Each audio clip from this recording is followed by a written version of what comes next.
The ancient halls of the Galactic Council had witnessed many horrors across the centuries, but nothing quite like the footage playing on the massive central display. Burning ships tumbled through space while debris fields marked the graves of what had once been the mighty Corvani battle fleet.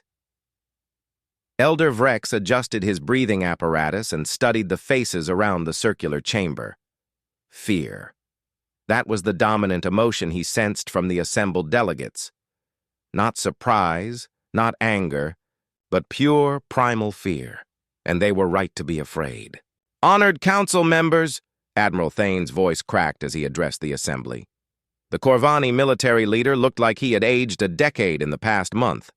His once pristine uniform bore scorch marks, and his left arm hung in a medical support brace. "I must report the complete destruction of Battle Group 7 in the Proxima sector." Murmurs rippled through the chamber. Battle Group 7 had consisted of 12 heavy cruisers and supporting vessels. It was the kind of force that could conquer entire star systems. "The enemy?" asked War Chief Grack, leaning forward in his massive chair. The hegemony's representative was built like a living tank, with thick armor plating covering his natural hide. "Surely the humans deployed some new weapon technology we had not anticipated." Thane's laugh carried no humor. "That's just it, War Chief. They had no advanced weapons. Their ship was barely armed by our standards. But they—" He paused, his voice trembling. "They used their own vessel as a weapon." The chamber fell silent except for the soft hum of life support systems. "Explain," commanded Elder Vrex, his ancient voice carrying the authority of centuries. Thane activated a holographic display showing the final moments of the battle. The human ship appeared on screen, small and fragile compared to the Corvani vessels surrounding it. Its hull showed obvious signs of damage from the initial exchange of fire. We offered them the standard terms of surrender. Their response was to accelerate directly toward our flagship at maximum velocity. Admiral Corax ordered evasive maneuvers, but their captain somehow anticipated our movement pattern. The hologram showed the human vessel, trailing atmosphere and burning fuel, adjusting its course with small thruster bursts. It moved with deadly precision toward the Corvani command ship. "The impact occurred at 1700 hours, Thane continued. "The human ship struck our flagship directly amidships. The explosion breached 3 decks and killed Admiral Corax along with half the bridge crew, but that wasn't the end. The display shifted to show escape pods launching from the doomed human vessel. Instead of fleeing, they moved toward other Corvani ships." "The escape pods were armed," Thane said quietly. "Improvised weapons, nothing sophisticated.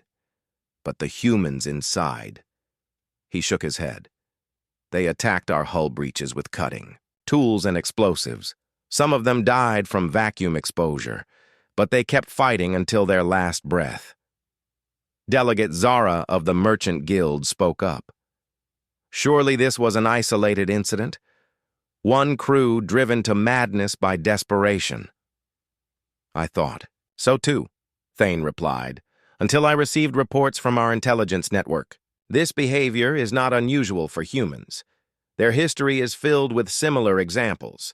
They call it fighting to the death.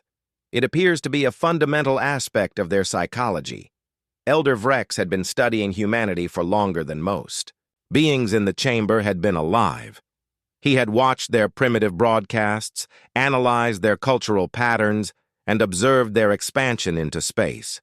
What he had learned disturbed him deeply. "Respected delegates," Vrex said, rising slowly from his chair. "I have spent considerable time studying these humans. They are not like other species we have encountered. Most civilizations develop space, travel after achieving social harmony and reducing violent conflict. Humans achieved spaceflight while still actively waging war on their own kind." He gestured to the display, which now showed images of human military history. Battles from across, their violent past played in rapid succession. "They have never known true peace," Vrex continued. "For thousands of years they have been in constant conflict with each other. This has created a species that views warfare not as a last resort, but as a natural state of existence. War Chief Grak slammed his fist on the table. You speak as if we should fear these primitives. They have barely begun to explore beyond their own solar system. Their technology is centuries behind ours. Technology is not everything, Vrex replied calmly. Observe their expansion pattern. The display changed to show human settlements spreading outward from Earth. Unlike most species, which expanded cautiously and established secure supply lines, humans seem to leap from system to system with reckless abandon. They do not colonize for safety or resources, Vrex explained. They colonize because they can, because the challenge exists. This is not the behavior of a species that can be easily intimidated or controlled. Delegate Mora of the Science Consortium leaned forward. What exactly are you proposing, Elder? Vrex took a deep breath. I propose we designate human space as a restricted zone. No contact, no interference, no attempts at conquest or diplomacy. We let them develop in isolation. The reaction was immediate and explosive. Dozens of delegates began speaking at once, their voices rising in protest and disbelief. Cowardice! Roared Grak. We have conquered half the galaxy through strength, not by running from primitive aliens. Elder Vrex raises valid concerns, said Delegate Trell of the Academic Union. Perhaps a more cautious approach would be wise. The debate continued for hours. Warhawks argued for immediate military action to crush humanity before they could develop more advanced technology. Peace advocates called for diplomatic contact and negotiation. Scientists wanted to study human behavior from a safe distance. Finally, Elder Vrex called for order. Honored delegates, you will make your decision based on politics and pride, but I have lived long enough to recognize certain patterns. These humans are not conquerors seeking empire. They are survivors seeking challenge. The more pressure we apply, the stronger they will become. The vote, when it came, was surprisingly close. The war faction won by a narrow margin, approving first contact and territorial expansion into human space. As delegates began filing out of the chamber, making plans and preparations for what they believed would be a simple conquest, Elder Vrex remained in his seat. He stared at the display showing peaceful human settlements scattered across dozens of worlds. You fools, he whispered to the empty chamber. You have no idea what you're about to unleash. The last image on the display showed a human child playing in the dirt of some distant colony world, unaware that the galaxy had just declared war on everything she represented. Elder Vrex looked at that innocent face and felt a chill that had nothing to do with the chamber's temperature. Somewhere in the back of his ancient mind, a voice whispered the truth he dared not speak aloud. They had just signed their own death warrant. The coffee in David Reed's cup had gone cold hours ago, but he kept sipping it anyway. The bitter taste helped keep him alert during the long haul between asteroid mining stations.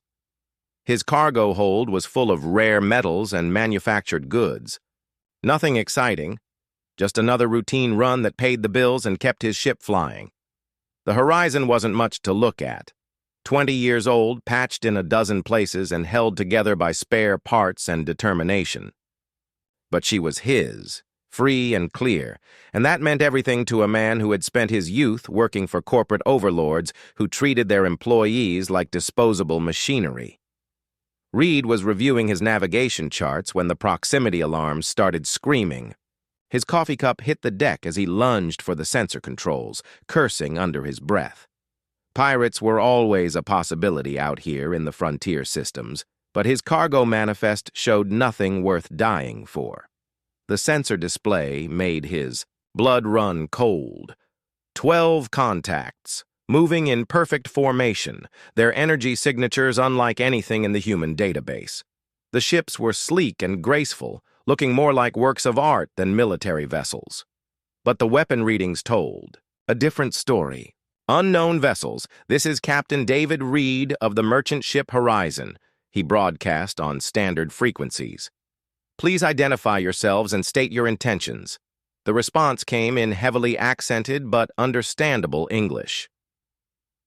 "Primitive, human vessel, you will surrender immediately. Lower your shields and prepare to be boarded. Resistance will result in your destruction." Reed stared at the communication screen in disbelief. Aliens. Real, honest-to-God aliens, and their first act was to threaten him like common pirates. "I'll need to see some identification first," Reed replied, buying time while his hands worked frantically at the control panels. "What authority do you claim in this system?" A new voice came through the speakers, deeper and more authoritative than the first. "I am War Chief Grak of the Hegemony. By right of superior force, I claim authority over all vessels in this region. You have exactly 1 minute to comply with my orders." Reed looked at his cargo manifest again. "Mining equipment, medical supplies, entertainment systems for the colony worlds, nothing worth starting an interstellar incident over." But something deep in his chest burned at the alien's casual arrogance. "War Chief Grak," Reed said slowly, "I'm going to explain something to you. This system was claimed and settled by human colonists 50 years ago. That makes it human territory. You and your fleet are the ones trespassing here." Grak's laughter came through the speakers like grinding stone. "Human territory? You pathetic creature, you have no weapons that can threaten us. You're primitive. Technology is centuries behind our own. Surrender now, and I may allow you to live as a slave." Reed felt something snap inside his chest. He had fought corporate security forces, outrun pirates, and survived 3 different mining accidents. But no one, human or alien, was going to threaten him in his own space. "Let me make something clear to you, Grak," Reed said, his voice deadly calm. "My name is Captain David Reed, and I've been flying these routes for 15 years. I've never surrendered to pirates, corporate thugs, or government inspectors. I sure as hell won't start with you." Reed's hands moved across the control panel with practiced efficiency. The Horizon's cargo was mostly mining supplies, but that included several tons of industrial explosives meant for asteroid excavation. A few quick modifications to the detonation systems, and his cargo hold became the largest bomb in local space. "You have made a fatal error, human," Grak replied. "Weapon systems, target the primitive vessel, prepare to fire." Reed was already moving. The Horizon might be old and slow, but she had been built to operate in dangerous environments. Her hull was reinforced against asteroid impacts, and her engines were designed for quick maneuvering around mining sites. "This is Captain Reed to any human vessel or facility receiving this transmission," he broadcast on emergency frequencies. "I am under attack by hostile alien forces in the Proxima system. 12 ships, advanced technology, claiming territorial authority over human space. They're out there, and they're hostile. Prepare for war." The alien energy weapons lit up space around the Horizon, but Reed was already accelerating toward the alien flagship. His ship shuddered under the impact of enemy fire, but the reinforced hull held together. "What is that fool doing?" came Grak's voice over an open channel. Reed armed the improvised explosive charges in his cargo hold and set the timer for 30 seconds. The escape pod was prepped and ready, but he would wait until the last possible moment. Someone needed to witness what happened here and transmit the details back to human space. The Horizon's hull began to glow red-hot as enemy weapons found their mark, but the old ship kept flying. Reed could feel her engines straining as he pushed them beyond their design limits, but she responded like the faithful vessel she had always been. 15 seconds to impact, he announced over the emergency channel.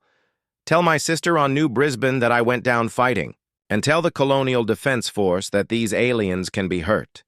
Their shields don't stop kinetic impacts." The alien flagship tried to change course, but Reed had anticipated the maneuver. The Horizon's final engine burn adjusted her trajectory, and suddenly the elegant alien vessel was directly ahead.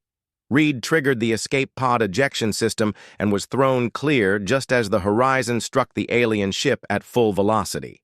The industrial explosives in the cargo hold detonated on impact, turning the collision into a miniature star.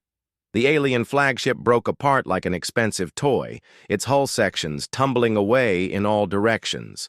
Secondary explosions rippled along its length as power systems failed and ammunition stores cooked off. Reed's escape pod was caught in the shockwave and sent spinning through space, but its emergency systems kept him alive. Through the small viewports, he watched the remaining alien ships attempt to rescue survivors from their flagship. "This is Captain Reed," he transmitted weakly, his communication system damaged but still functional. "The alien flagship is destroyed. They can be beaten. Their technology might be advanced, but they don't expect us to fight back like this." 3 days later, Reed was picked up by a human patrol vessel. By then, his emergency transmission had reached every human settlement within 50 light-years. The Colonial Defense Force had issued a general mobilization order, and civilian ships were being converted into armed vessels across human space. The alien fleet that had seemed so overwhelming now numbered only 2 functional vessels. War Chief Grack himself had been severely injured in the Horizon's attack, and his remaining ships were in full retreat. Reed spent 2 weeks in the medical bay of the patrol vessel, recovering from radiation exposure and minor injuries. But he was awake and alert when Admiral Kane arrived to debrief him. "Captain Reed," Kane said, settling into a chair beside the medical bed. "Your actions in the Proxima system may have just changed the course of human history." Reed tried to sit up, wincing at the pain in his ribs. "I just did what any human would do, Admiral. They threatened me in my own space. I wasn't about to roll over for some alien bully." Kane nodded slowly. "That attitude may be exactly what we need. These aliens clearly expected us to surrender without a fight. They're about to learn how wrong they were." Through the medical bay's viewport, Reed could see human ships gathering in formation, converted freighters bristling with improvised weapons, mining vessels equipped with asteroid-cracking charges, and passenger liners reinforced with armor plating. "What happens now?" Reed asked. Kane's smile was cold as vacuum. "Now we show these aliens what happens when you threaten human civilians? We're going to hunt them back to whatever hole they crawled out of and make sure they never forget the lesson." Reed closed his eyes and tried to rest, but his mind kept returning to the moment of impact when the Horizon struck the alien flagship. He had crossed a line that could never be uncrossed, turning a simple cargo run into the opening shot of an interstellar war. But looking at the determination in Admiral Kane's eyes, Reed knew he would make the same choice again. Some things were worth fighting for, even if the odds seemed impossible. The observation deck of the mining station at Kepler 438 offered a magnificent view of the alien fortress that dominated the system. War Chief Grack stood with his remaining officers, studying the massive defensive platforms that had taken 3 centuries to construct. Orbital weapons arrays, shield generators, and docking facilities for 60 warships created an impregnable barrier around the system's inhabited worlds.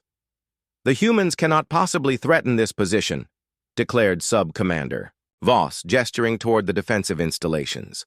"Our intelligence reports indicate their entire fleet consists of converted civilian vessels. They have no experience with military engineering or coordinated assault tactics."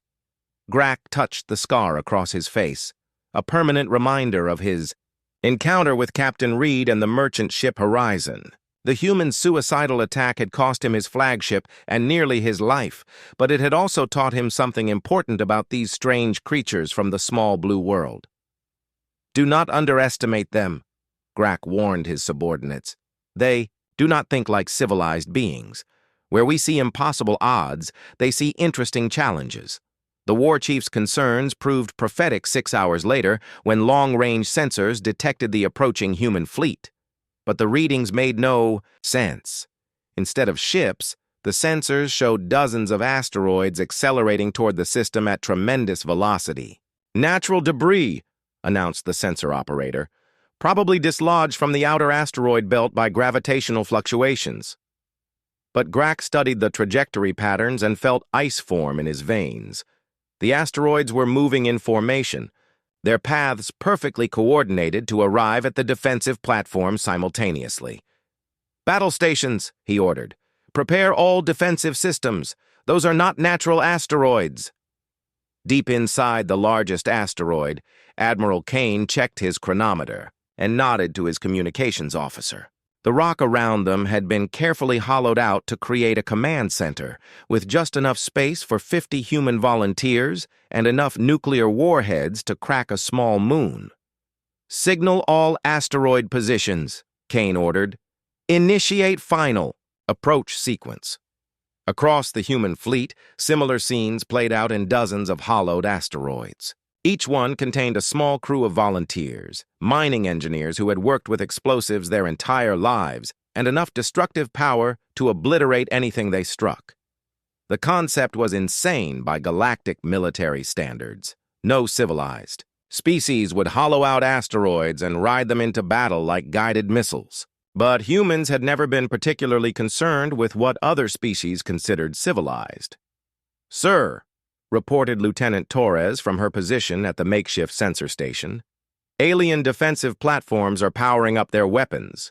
They've figured out we're not natural debris." Kane smiled grimly. "Too late now. Impact in 17 minutes. The battle for Kepler 438 began as the alien defensive platforms opened fire on the approaching asteroids. Energy beams that could vaporize conventional starships struck the massive rocks, but the asteroids were too large and moving too fast to be easily destroyed. "Fascinating," observed Dr. Chen, the human fleet's chief scientist, from his position aboard one of the smaller asteroids. "Their weapons are designed for ship-to-ship combat. They're having difficulty adapting to unconventional targets." Several asteroids were destroyed by concentrated fire from the defensive platforms, but most of the human fleet continued its inexorable approach. Inside each rock, human crews made final preparations for impact. "Remember," Kane broadcast to all positions, "we're not trying to conquer this system. We're sending a message. Make sure it's one they'll never forget." The first asteroid struck orbital platform 7 with the force of a small nuclear weapon. The massive defensive installation, which had protected the system for centuries, crumpled like paper under the kinetic impact. The asteroid's nuclear payload detonated a microsecond later, turning the platform into an expanding cloud of superheated plasma. War Chief Grak watched in horror as his supposedly impregnable defenses were systematically destroyed by flying mountains, guided by suicidal humans. Each impact sent shockwaves through the defensive network, and each detonation eliminated weapons that had taken decades to construct. "How many of them are there?" demanded Sub-Commander Voss, staring at the tactical display as another platform disappeared in nuclear fire. "Too many," Grak replied quietly. "Signal the fleet. All ships are to engage the surviving asteroids before they can reach the inner defensive ring." The hegemony fleet moved to intercept the remaining human projectiles, but they faced a tactical nightmare. The asteroids were too numerous to stop all of them, too massive to destroy quickly, and too fast to avoid. Worse, some of them were beginning to break apart, revealing the human ships hidden inside. "Contact," reported Torres as her asteroid shed its outer shell like a molting insect. "Enemy cruiser bearing 047, range 3,000 kilometers. Kane's asteroid had been designed with this moment in mind. The rock casing fell away to reveal a converted mining ship, bristling with improvised weapons and armor plating. Around the system, dozens of similar vessels emerged from their stone disguises. The hegemony ships found themselves surrounded by human vessels at close range, too close for their long-range weapons to be effective. But the humans had no such problem. Their weapons were designed for mining and construction, perfectly suited for close-quarters destruction. "All ships," Kane broadcast, "engage at will. Show them what happens when you threaten human civilians." The battle raged for 6 hours, but the outcome was never in doubt. The hegemony forces, designed for conventional warfare between civilized species, were unprepared for the chaotic brutality of human combat tactics. Human ships rammed enemy vessels when their weapons failed. Crews continued fighting after their ships were crippled, using emergency suits to board enemy vessels and plant explosives. One human captain, his ship's life support failing, steered his vessel directly into the enemy's ammunition storage bay. When the battle ended, Kepler 438's defensive network was in ruins. Of the 60 hegemony warships that had defended the system, only 7 remained functional. War Chief Grack's command vessel was among the survivors, but it was heavily damaged and barely spaceworthy. Survivors, Kane announced over an open channel.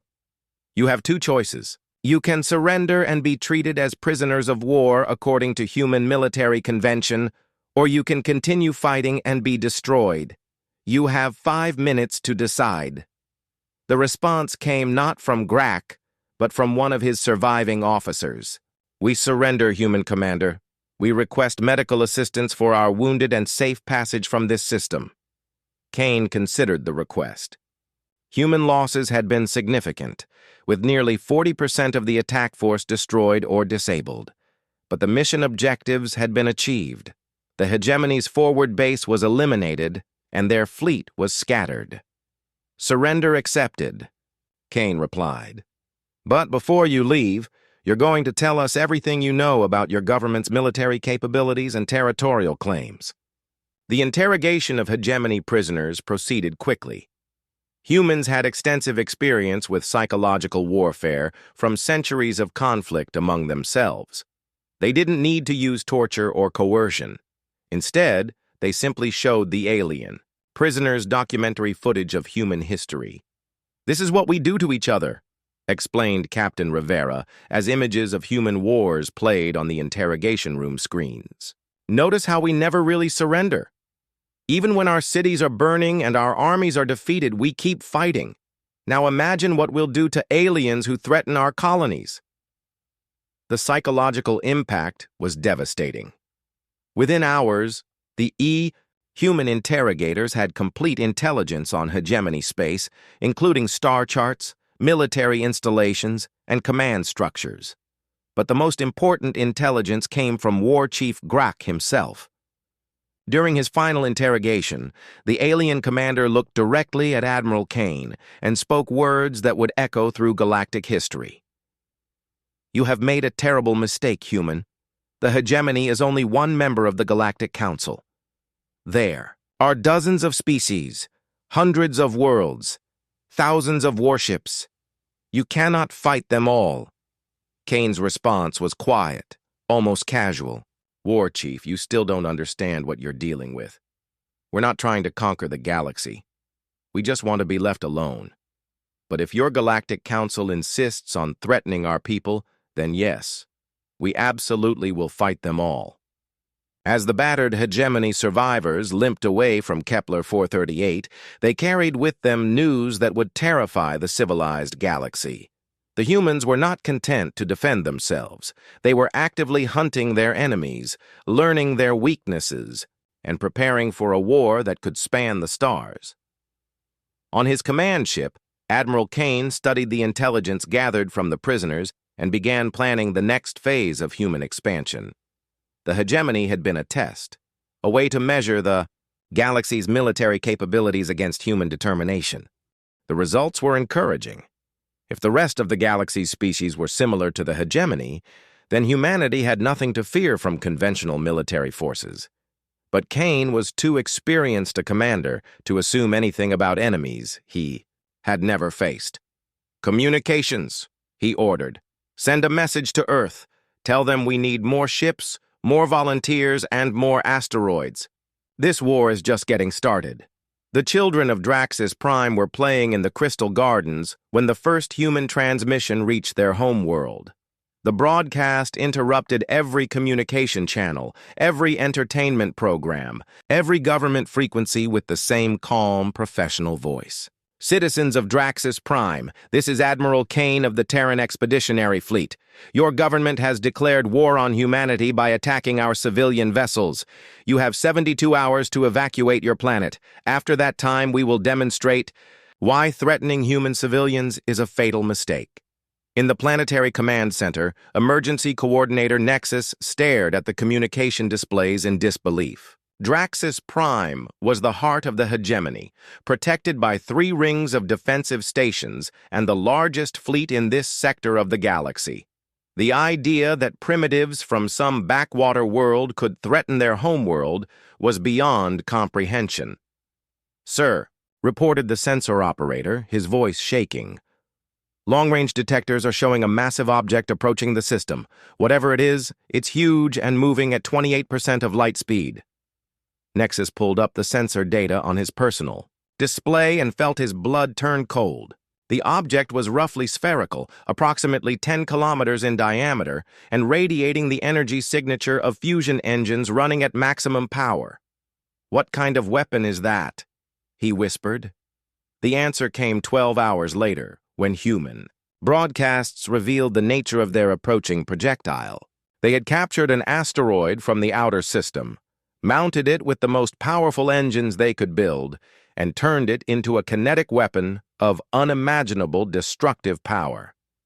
Mathematical analysis indicates the impact will release energy, equivalent to several thousand nuclear weapons, announced the human transmission.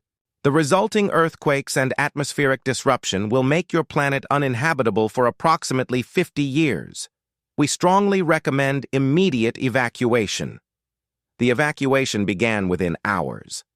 Millions of hegemony citizens fled their homeworld in every available spacecraft, creating a refugee exodus unlike anything in galactic history.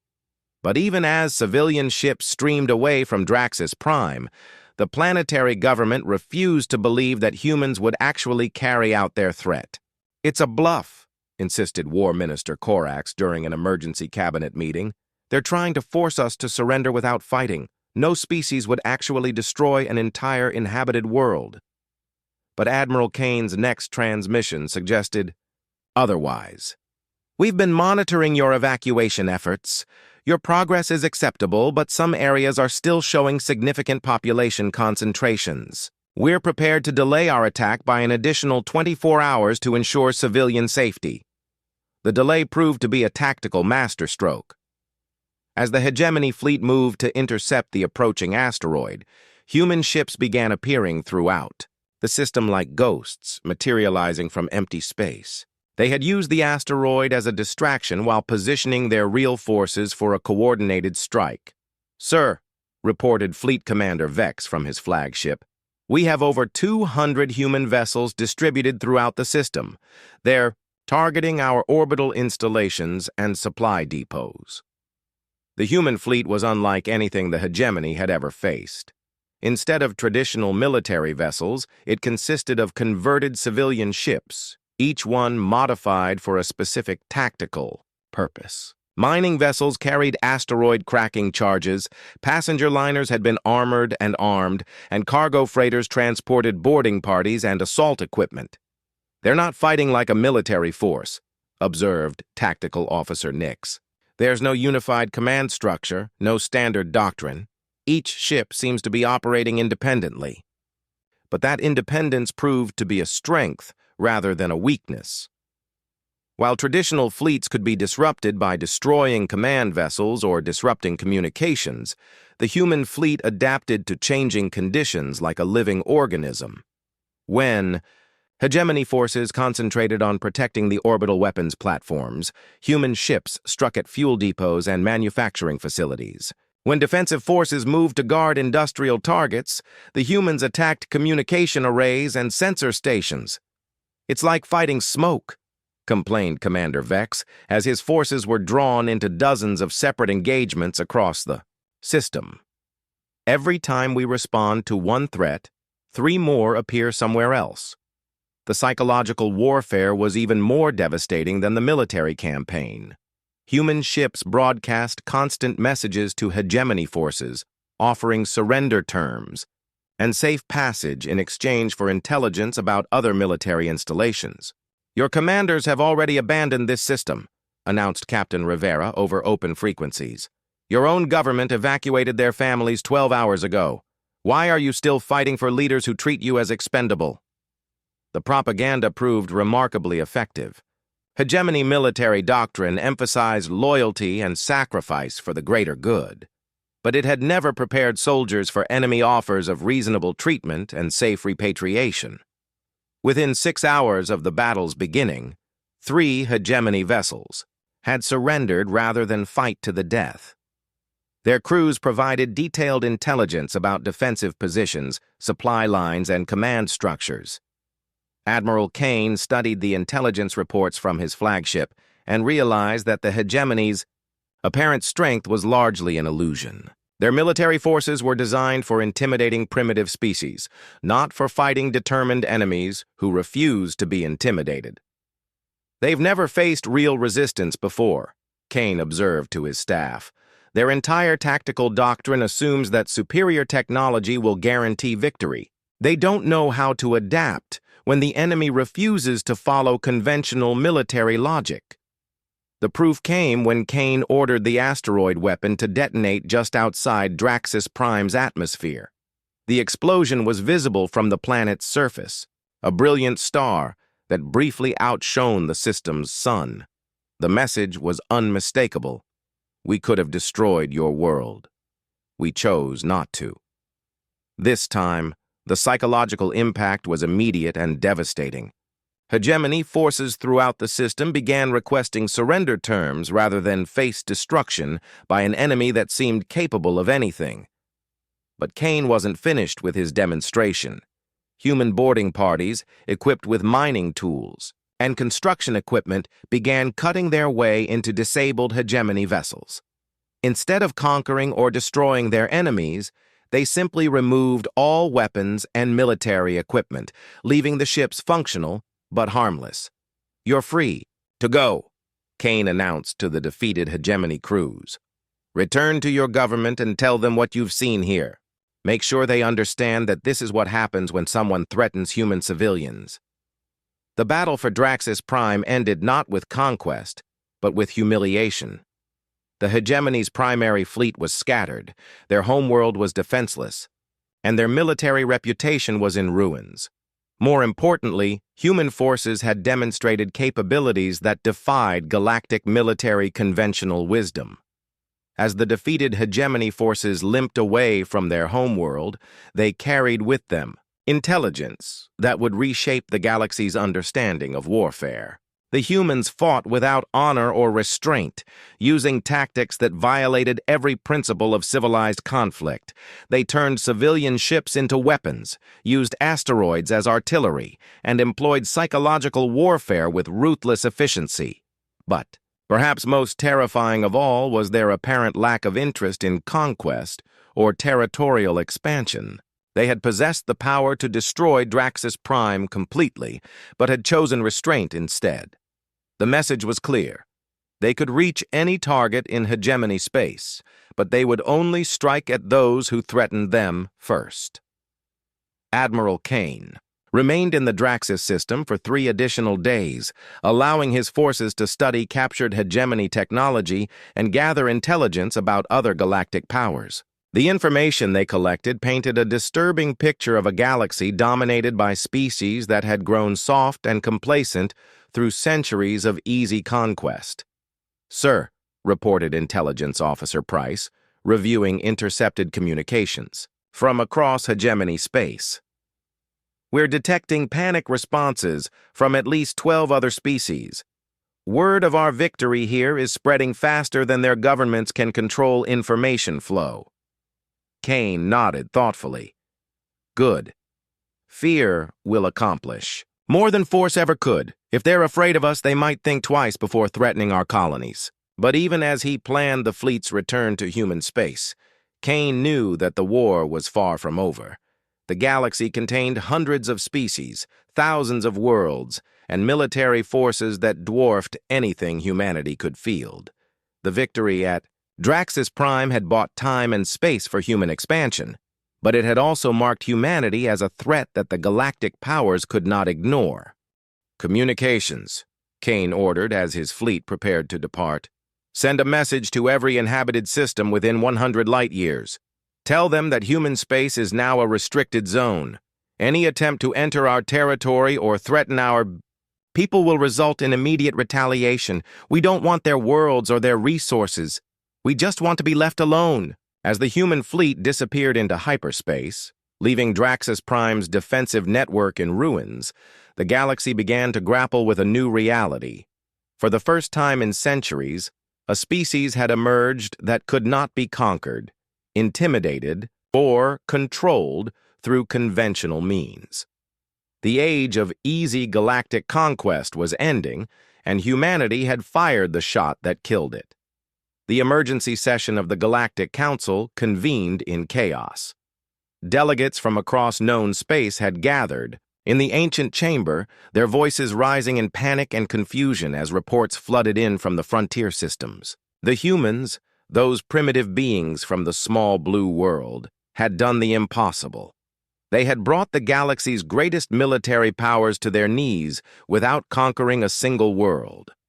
Elder Vrex sat in his chair, watching the pandemonium, with the weary satisfaction of someone whose warnings had gone unheeded. 18 months ago, he had urged caution and isolation.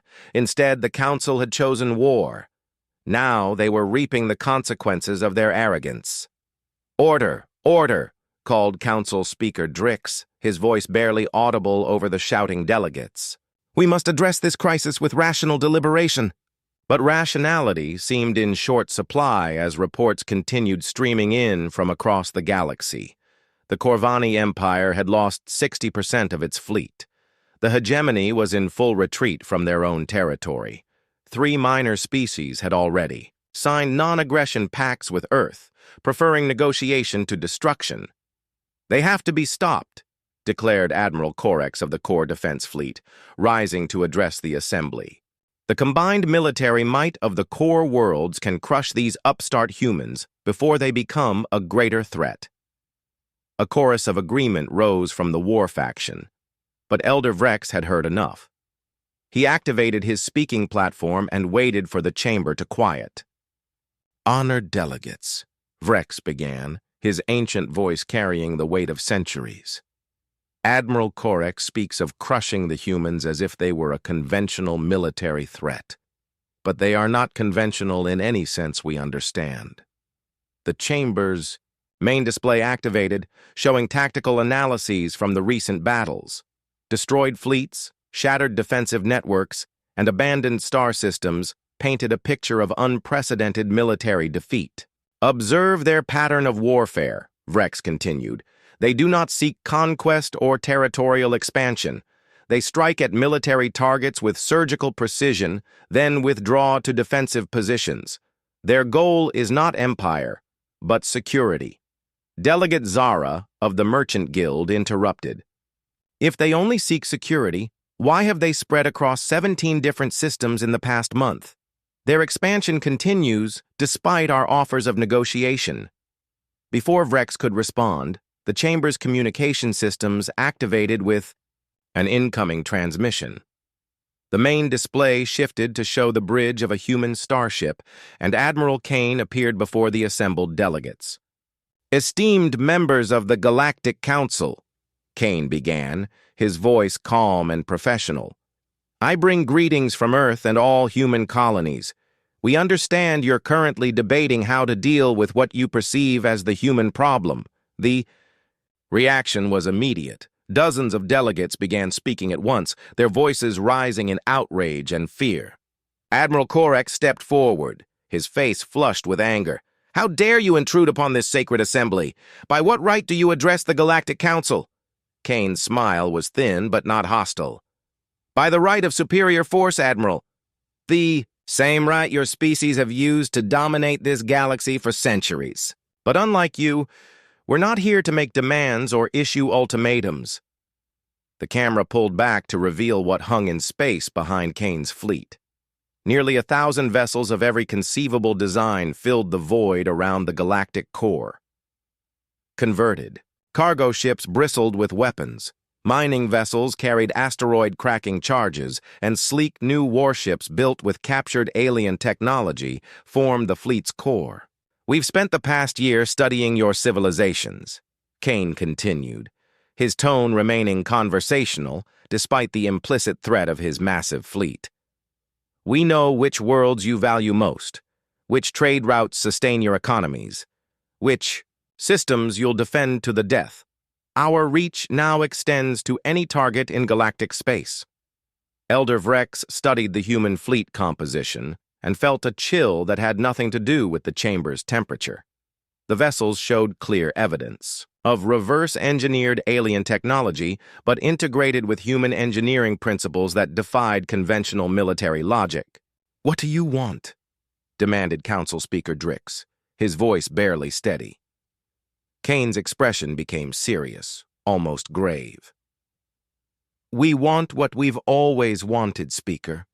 To be left alone, to develop our colonies and explore the galaxy without interference from species who think primitive technology makes us inferior." Admiral Korex slammed his fist on the podium. "You dare threaten the combined might of the galactic core worlds? Our fleets number in the thousands. Our technology spans millennia of development."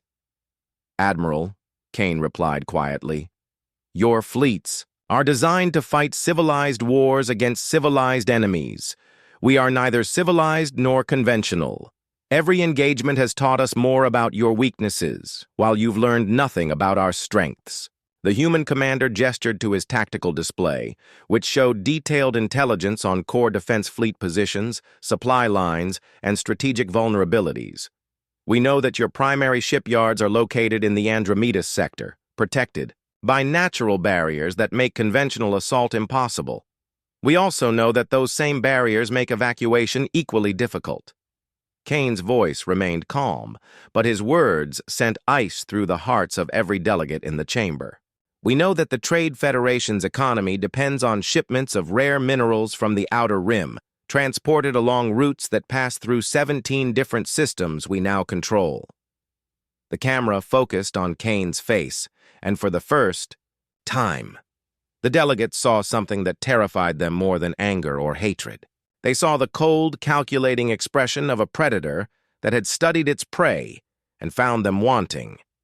"We know that the Academic Union's research stations contain detailed files on every species in the galaxy, including biological and psychological profiles that would be very useful for targeting civilian populations."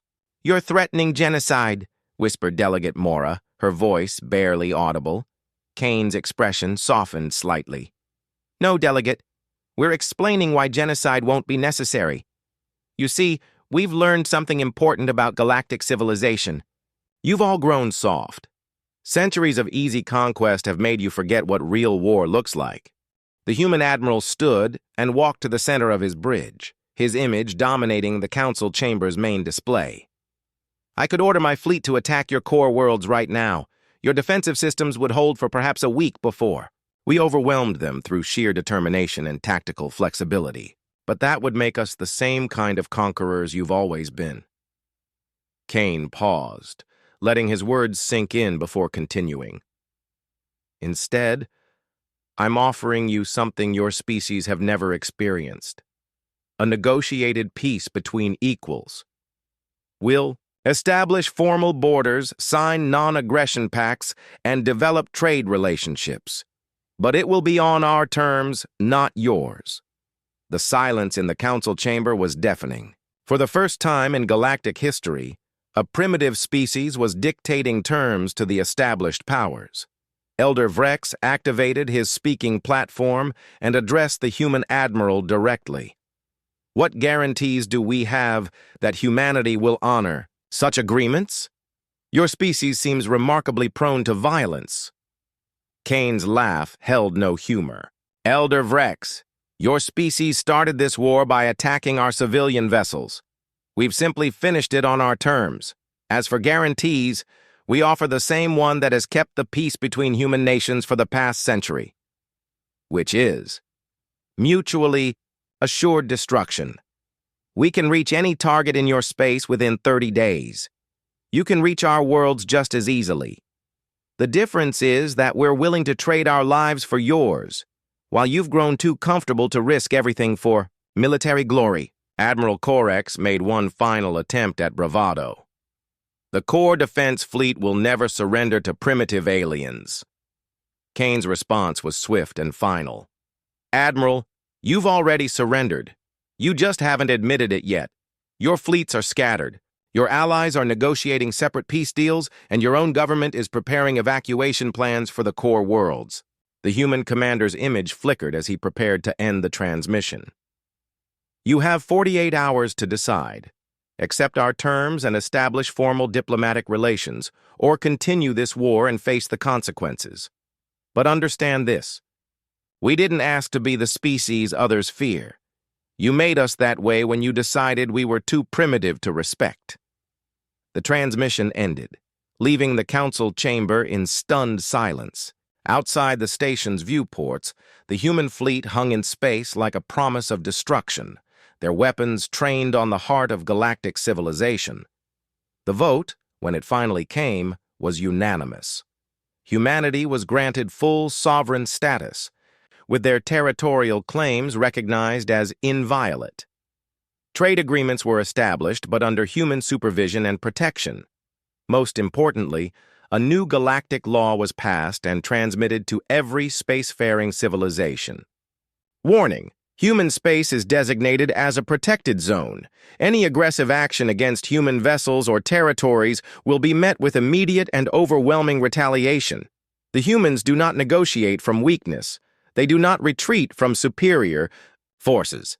They will hunt their enemies to the edge of the stars. As the human fleet withdrew to the borders of their claimed territory, Elder Vrex remained in the council chamber, studying the intelligence reports that had accumulated over the past year. The humans had accomplished something unprecedented in galactic history.